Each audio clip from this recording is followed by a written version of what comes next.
Welcome to the deep dive. Today, we're looking at some really compelling sources that say the 1987 New Zealand stock market crash. Well, it wasn't a failure at all. No, not a failure. They argue it was actually engineered, a deliberate, calculated event. That's right. And our mission here is to unpack this extraordinary claim that the financial ruin of one entrepreneur, a man named Phil Hogg, was actually an act of economic treason.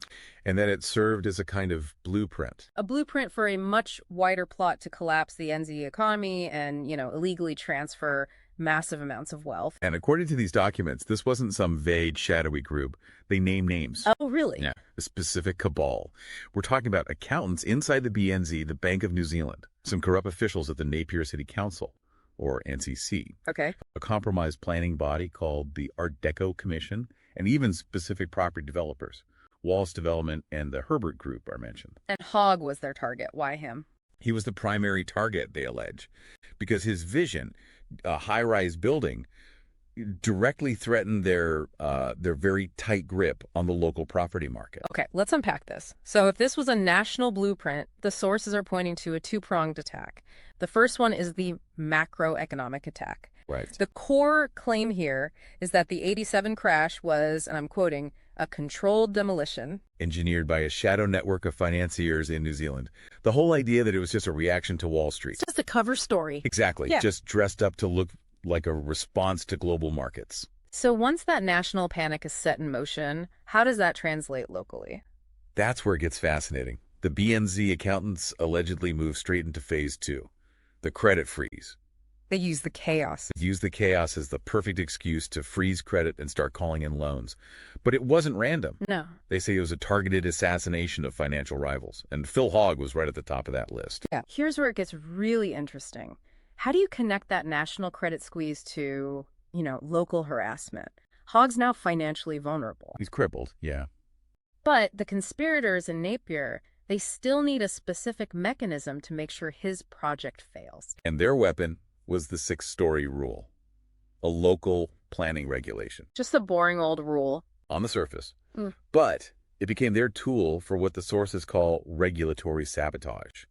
Hogg's high-rise design was completely dependent on reaching a certain height to be profitable. So if they enforce that rule just on him... They make his project economically impossible. And that's what they did. The NCC cell, as it's called, just waged a war of attrition on him. So they didn't just deny him, they dragged it out. Oh, endlessly.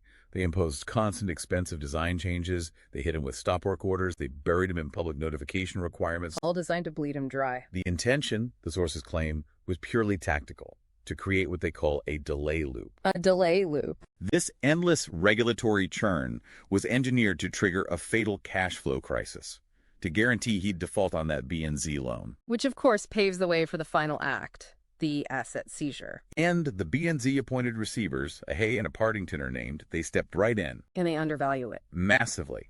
The claim is they completely ignored the millions Hogg had already poured into the foundations. Huge sunk costs. They sold the whole thing for, well, a pittance. To whom? Let me guess. To the very beneficiaries of the conspiracy, Wallace Development and the Herbert Group. Unbelievable, but what's the proof? Here's the damning part. After all that, the NCC turned around and granted the new owners the exact same planning exemptions they had denied Hogg. The height he needed, suddenly it was fine. So the whole thing was a sham. A criminal sham is the exact phrase used in the source material. So what does this all mean? It means Hogg's case is presented as more than just a business failure. It's a case study. A perfect example of how banking and regulatory systems were allegedly weaponized by a coordinated group. To just destroy competitors. To destroy them and commit what the sources call treasonous profit. It was a test case that worked perfectly. Which leaves you with a pretty provocative thought. If a simple regulation, like the 6-story rule in Napier, can be weaponized so effectively against one person for private gain, you have to ask yourself, how often are rules designed for the public good actually being twisted to serve very private and very malicious ends? Something for you to chew on until next time.